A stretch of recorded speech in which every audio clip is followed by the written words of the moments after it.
Today we're here in Newark at Station 28. Alameda County Fire Department Local 55 has teamed up once again to bring you Santa at the Firehouse.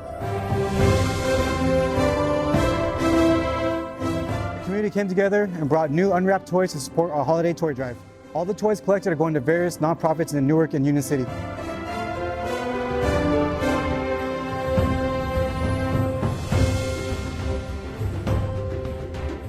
We have milk and cookies, hot chocolate, hot apple cider, and the kids get to meet and take a picture with my dear friend, Santa Claus himself.